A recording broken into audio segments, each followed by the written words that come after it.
All right, how's it going, gang? Tim Walsh, Vanilla Gorilla Athletics, back here with another exercise demonstration. So the exercise we're gonna talk about today is the upright hamstring curl. We're gonna show you the proper way to set it up, depending on your height, proper execution, and then also 2 or 3 variations to increase the intensity so that if you're training at the intermediate or maybe the advanced level, a couple of different formats that you could use to work this into your training to crank up that intensity. Thanks for joining us. Here we go. Okay, so Chelsea, let's assume that I was the last person to use this, and I'm about 6'1". You're 5'4" on a good day. 5'5" in heels. I'm about 6'3" in my heels. Oh, God. So see if that feels right to you. I already can tell that it doesn't. And right. It's because there's not like the back's not up far enough for somebody that's as short as I am. Somebody of your height. Okay, so first things first, jump under there for a second. So we want to move the seat forward so that when Chelsea is sitting in there comfortably, her kneecap is lined up right here with this red spot on the upright ham curl machine. The color coding might be slightly different, might be a green piece or a blue piece or a red piece like you see here today. But if your gym has an upright hamstring curl, they all pivot right at this spot.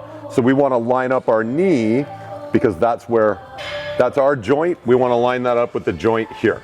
So did you move the seat forward a little bit? Not yet. So they all adjust a little bit differently. So you just have to look. Sometimes there's a pulley, a trigger, you'll find it. I think in this case, we'll try this.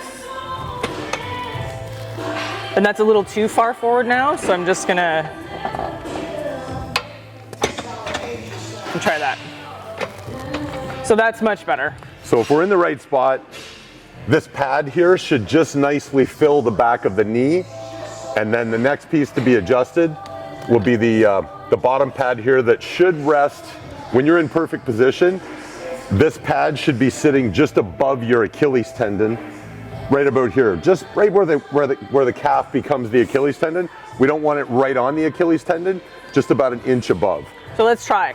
And I already know that it's going to be too far out. Right. So we'll make this adjustment. Obvious.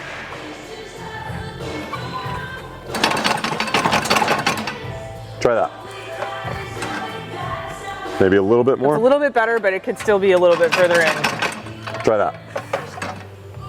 That feels about right. That looks pretty good. Okay. So third adjustment, this piece, the handle's right here, we'll move that down. We want it to secure the thigh so that when you go to press down, your thigh doesn't lift up. It should be holding you pretty secure. Not crushing you because we still need blood to flow through, but it should have you secure enough that when you begin activation on the first repetition, it doesn't feel like your thigh is lifting off the seat. Does that feel about right? Yep. And I'm just going to ask Tim to unpin this real quick. Just because I'm not hamstring curling 500 pounds today in the demo video. There we go. Okay, so I'll let you secure that. Okay, now next up, there's never a bad time for good posture. So even though we're focusing on hamstring activation, Chelsea still wants to be aware of where her upper body is. Yeah. And core activation is still important too. So essentially, scapula depressed and retracted, just good posture. If you're not sure what that is, lift up, push back, push down, grab those handles, brace your midsection, and when you're ready, just give it a good squeeze, control the eccentric. So we don't want to throw it down. We want absolute control in both directions. This is a little light. Squeeze. So one cue I typically give my clients to make sure that they've got good mind-muscle connection is I will say, ask yourself on every repetition, am I really flexing my hamstrings as hard as I can? Now that doesn't mean to be explosive and try and accelerate the movement as fast as possible. We want to move under control, but we want to flex the hamstring the same way we would flex the bicep. So ask yourself, when you go ahead and hit that contraction, down here in that moment, am I really flexing my hamstring as hard as I can? Great control. So typically what we would do in regular hypertrophy style programming, 8 reps, 10 reps, something in that range. So this is how to properly set up the machine, and that's proper rep execution. And then the next thing we're going to talk about is if you wanted to up the intensity a little bit, what are a couple of different variations? Okay, so the first variation I'm going to show you on the standard execution of an upright hamstring curl is what's called a dead stop. So as the name implies, dead stop repetitions are a separate event from each repetition that preceded them. So before Chelsea gets started, what you're going to look for and what I'm going to have her do is execute a full contraction and then control the eccentric portion so that she puts the plates back together silently if possible. So she's not relaxing the muscle, she's keeping the tension the whole time, but she's gonna go all the way to the point where the plates have rested on top of each other before she starts her next rep. The thing that's special about that is it means that she has to break inertia on every repetition. So the difference would be if she wasn't quite letting the plates touch, which would sort of be a typical execution, you are containing or retaining some elastic energy from one repetition to the next. So there's a little bit of a rubber band effect there. With the dead stop repetition, you eliminate that sort of mechanical advantage. You let that stored energy be released before you start the next repetition. So what I'm gonna have you do, Chels, is just demonstrate 5 repetitions where you give me that full contraction, hold it for a microsecond so I can take a snapshot of it, and then slowly back up till the plates touch, and then again. So 5 of those. Squeeze, good. And then nice and controlled, silent, and then bam. Good squeeze, control back up to a dead stop, squeeze.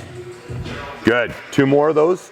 Am I flexing my hamstring as hard as I can? Hard contraction, all the way back up, from a dead stop, big squeeze, and all the way.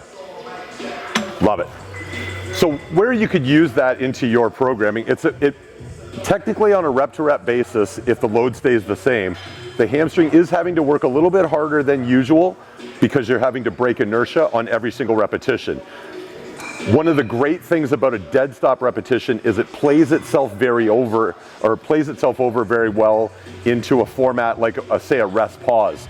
So if you were doing, say, your max effort set, your last set of upright hamstring curl before you were going to move on, and you wanted it to be the most intense, one option would be we could just increase the load from whatever the set was prior and probably not get as many reps. That's one way to increase intensity, and it's a fine way. But another great way is keep the same load and do dead stop repetitions. And then what happens is as you get more and more fatigued, you just let more time go by between each dead stop repetition. So if you start off at a 1 pause and you get maybe 8 repetitions and you're almost to the point of exhaustion, then you let it sit for maybe a 2 or a 3 count and you get another rep, and then you let it sit, 2, 3 count, get another rep. So where you might have run out of gas at 8 or 9 reps, if you go with those dead stops and let a second or 2 or even 3 go by, you'll be able to get a few more repetitions before you're completely exhausted. Nice job. Good to go. Okay, so the next variation we're going to show you is how to properly do a cluster set. Now, cluster sets will show up. I'm a huge fan of cluster sets, but sometimes people don't understand exactly what the format is. So by definition, a cluster set is where you take a straight set upright hamstring curl. This would be the regular exercise execution, so not the dead stop variation. It would be full contraction, full stretch, but we don't let the plates touch, full contraction. So you would carry on your set like that. You typically would only do this 1 time. It would be the last set of the exercise. So today it's going to be the upright hamstring curl. So you're going to have to play a little bit of imaginary game here where Chelsea's done 2 or 3 feeder sets working up to this max effort set, sometimes called a top set. We'll use those expressions interchangeably. So we're going to use a little movie magic and speed up the rest intervals in between, but typically the standard is 20 seconds. So what I'm going to have Chelsea do is maybe only do 3 or 4 repetitions, but imagine if it was like she's 12 or 13 or 14 reps into the hard set, and she gets to the point where she's leaving maybe 1 rep in the tank. So she's not going to go to complete failure, 1, maybe 2 reps shy of it. She's going to take a 20-second break and then try and get some more reps. She's going to leave 1 in the tank again. She'll take 1 more 20-second break and then go to absolute failure. So I'm going to hold my clock here and count off 20 seconds. You'll see it go a little faster, so we're not actually using 20-second breaks on your end, but this is what a cluster set looks like in real time. Okay, So give me a good hard, maybe 4 or 5 repetitions, not dead stops, just stretch and squeeze, and really make it look like you're dying. This is murder. You're just dying. Now we're not going to complete failure, we're gonna leave 1 or 2 reps in the tank. So give me 1 more rep and we're gonna pretend that she's almost gassed. Whew. Okay, so the clock is now rolling 20 seconds.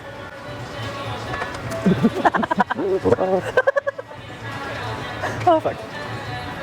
Okay, so we're at 3, 2, 1, hit it. So squeeze and squeeze. So keeping in mind, she got maybe 13, 14 reps before she had to take that first break. So the number of repetitions is probably gonna fall significantly. You might get 5 or 6, maybe 7. So give me 1 more, and you're still leaving a rep in the tank. Okay, clock's rolling again for 20 seconds. Now after this 20-second break, she's gonna go right till she can barely get a full rep, and then that's the end of the set. And we're back at it in 3, 2, 1, squeeze. So now we're gonna pretend she's really in a nasty way, really having a hard time cranking out these last few reps. Squeeze, and then she's gonna struggle with 1 more, kind of barely get it. Maybe if I was here, I'd give her a little spot, and then that's it, boom. And that's the true way to execute a proper cluster set. There's a million different exercises where cluster sets can be used, and we'll show lots of different demonstrations, pressing exercises, rowing exercises, bicep and tricep exercises. Clusters are a great way to increase your intensity, but still do it in a safe manner, especially if you're not training with a training partner. It's a great way to avoid a situation where you would maybe need assistance if you wanted to increase the intensity, but if you're in a gym by yourself or you just happen to train alone, cluster set's the way to go. Okay, so the next variation we're going to talk about with the upright hamstring curl is how to properly do a drop set. So drop sets, again, will show up in all kinds of programming. It's a great way to increase intensity but still be safe. But sometimes people maybe aren't sure, well, how do I know what weight I should start with if I'm going to do a drop set? And how much weight should I take off? So in the way I write my programming, if Chelsea was my client and I had written into her programming that I want her top set of upright hamstring curl to be a drop set, the way my programming would read leading up to that is, okay, let's say upright hamstring curl was gonna be the first exercise in her lower body routine. I would say start off with 8 rep sets with a very modest load. The first set should be something that's relatively a walk in the park for 8 reps, so about 50% intensity.